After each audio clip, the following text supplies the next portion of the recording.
Olá, sou o professor Veronese e nós vamos iniciar nossa live sobre perícia ergonômica no contexto do e-social.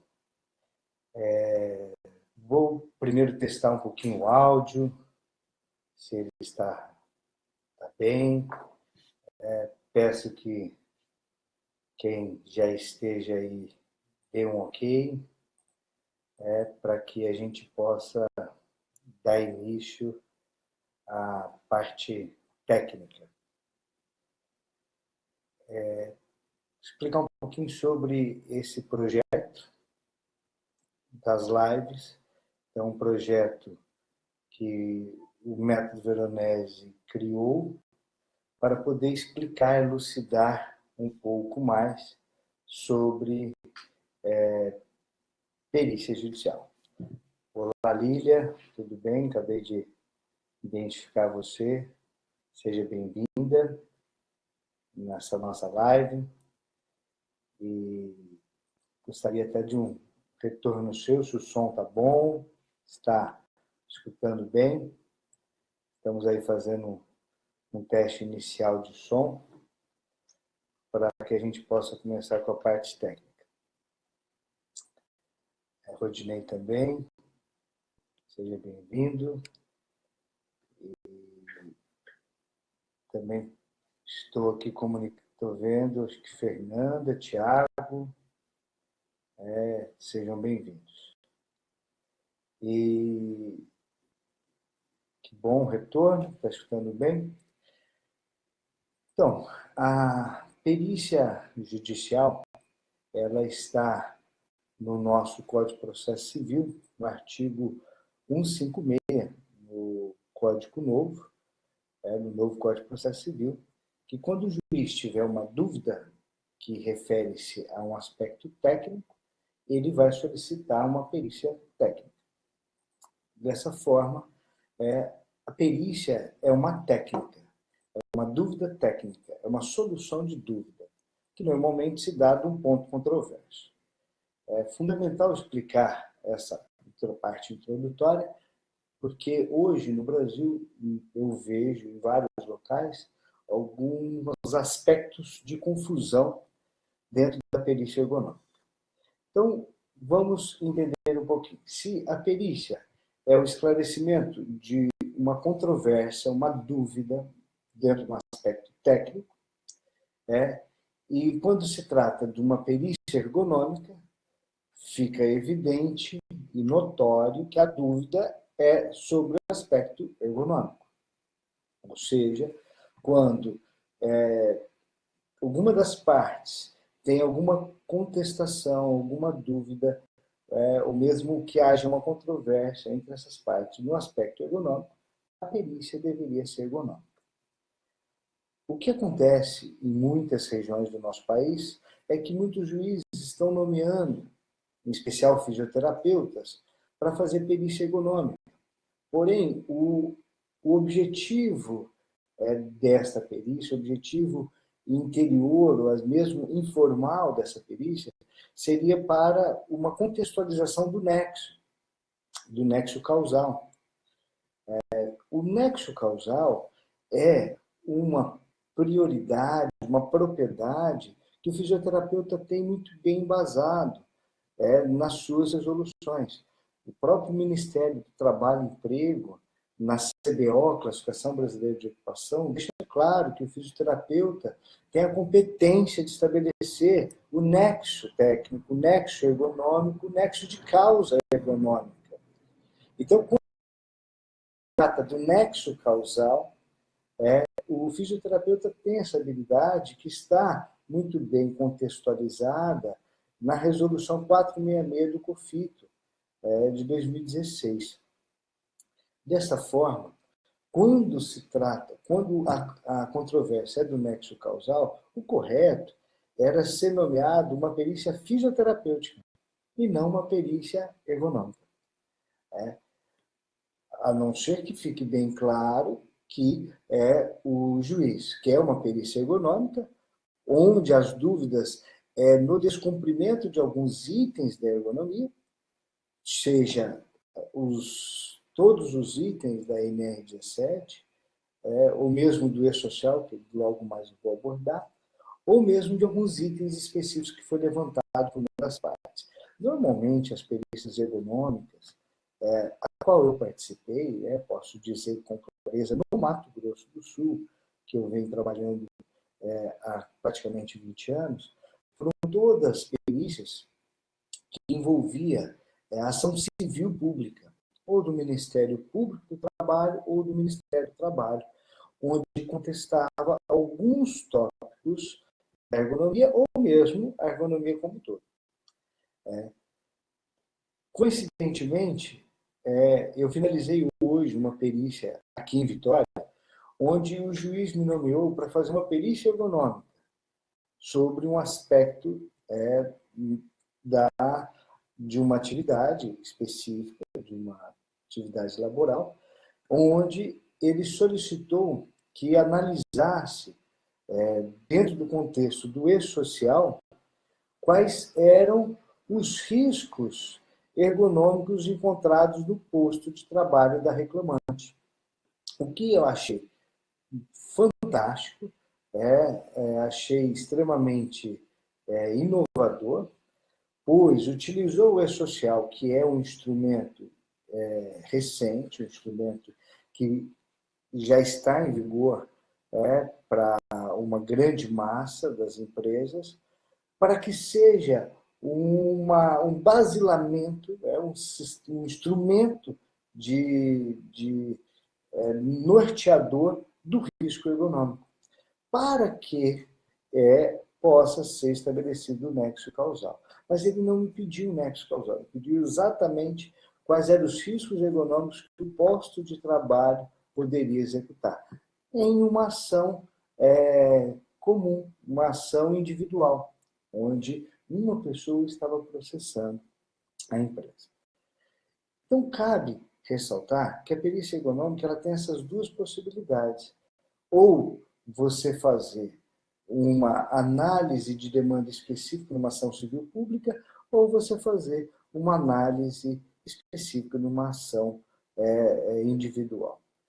Mas é importante esclarecer e deixar bem explicado que perícia ergonômica não é a mesma coisa que perícia de nexo. Pode ser até somado às duas condições quando o juiz, de forma clara e evidente, solicitar nomeio fulano de tal para uma perícia ergonômica e que este apure os riscos ergonômicos e estabeleça o nexo. Aí sim, sem dúvida nenhuma, fica evidente o que o juiz quer. Lembrando que o novo Código de Processo Civil, no artigo 473, no seu parágrafo 2º, diz bem claro que é vedado, ou seja, é proibido ao perito analisar além do demandado, ou seja, se o juiz não te solicitar por escrito, nós, por lei, não podemos fazer. Então, isso é muito importante deixar claro a todos aqui os ouvintes. Né? Bom, dentro da perícia ergonômica, no contexto do E-Social, que eu tive essa experiência agora, que foi muito enriquecedora, porque ao mesmo tempo que o E-Social ele foi utilizado como linha de base para o aspecto da perícia, para ser um instrumento de julgamento, alertando e mostrando risco, ele também pode ser e vai ser uma instrumentação de análise de risco ou análise ergonômica do trabalho para ser preenchido no E-Social. Com isso, eu tive a oportunidade de elaborar um método onde eu utilizei todos os códigos do E-Social nos aspectos biomecânico, mobiliário, no aspecto também organizacional e cognitivo. Nesses 4 aspectos, cada item específico, eu fui fazendo uma análise correlacionada ao trabalho. Além dessa análise correlacionada ao trabalho, para cada item específico, eu utilizava a ferramenta ergonômica pertinente, quando isso era aplicável, e utilizava uma ferramenta de análise de risco ergonômico geral. Com isso, ele me deu um risco para cada item específico, sendo de uma forma muito facilitadora, de uma forma muito clara, porque o próprio e-social já te norteia um modelo, um esqueleto de trabalho, e que, a partir daí, você chega às conclusões dos riscos e dos índices dos riscos para cada item. Isso vai facilitar para o entendimento do juiz, vai facilitar para o aspecto do nexo causal. E para alguns itens, por exemplo, no biomecânico, além da observação de cada item, por exemplo, o item 1 que fala sobre posturas incômodas, para aquele item eu coloquei uma observação segundo a literatura. Então, eu coloquei uma observação pela ISO 11226, então, que é um norteador literário do que é postura incômoda. E aí, de acordo com cada análise, eu fui correlacionando o que a ISO diz com aquelas posturas encontradas no trabalho. Além daquilo, foi então feito uma condição de medidas de controle, medidas de maximização, de controle mesmo do risco, e a partir daí foi aplicado então as ferramentas, como acabei de dizer.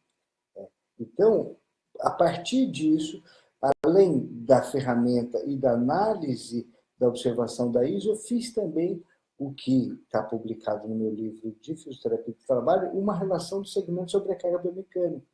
Então, para aquela condição, quais eram os segmentos sobrecarga biomecânica, de acordo com aquela avaliação ergonômica que foi feita. Então, ficou muito claro, ficou muito detalhado, o que vai facilitar, sem dúvida, ao entendimento do juiz, o que aquele posto de trabalho traz.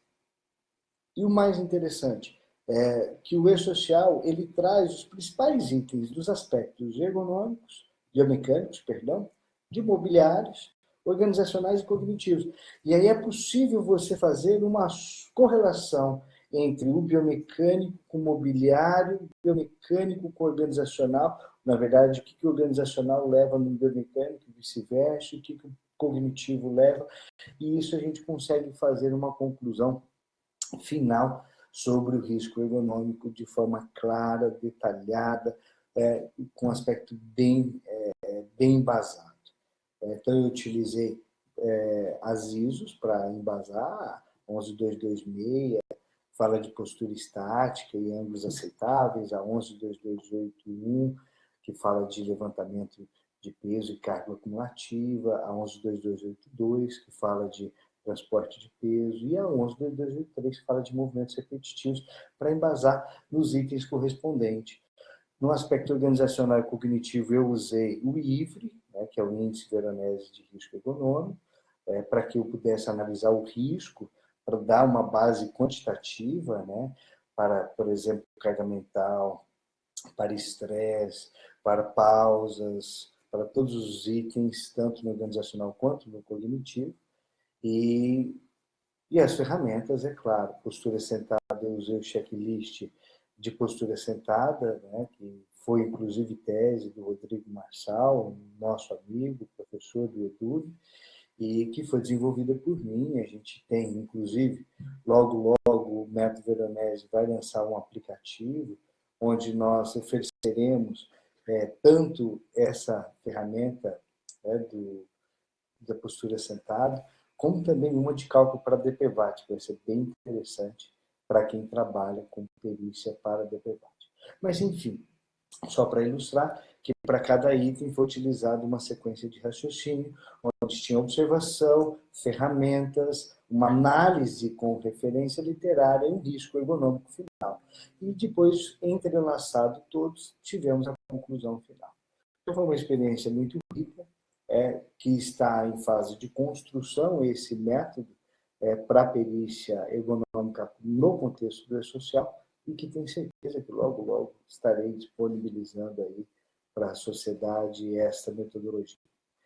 Mas, enfim, o que eu queria passar para vocês é, primeiro, a diferença da perícia ergonômica e das perícias que necessitam do estabelecimento do nexo causal, que são coisas diferentes, e que a perícia ergonômica, hoje, com o E-Social, vai ficar muito mais fácil, porque o E-Social ele trouxe uma linha de base de raciocínio pontual para cada item que é solicitado hoje para seu preenchimento e que vai facilitar muito o nosso trabalho, tanto nas perícias quanto na ergonomia.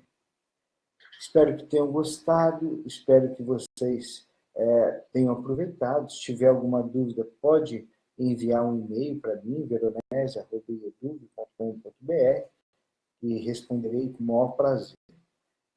E fico aguardando a vocês na nossa próxima live e que vocês tenham uma excelente semana, muito produtiva. Um grande abraço a todos.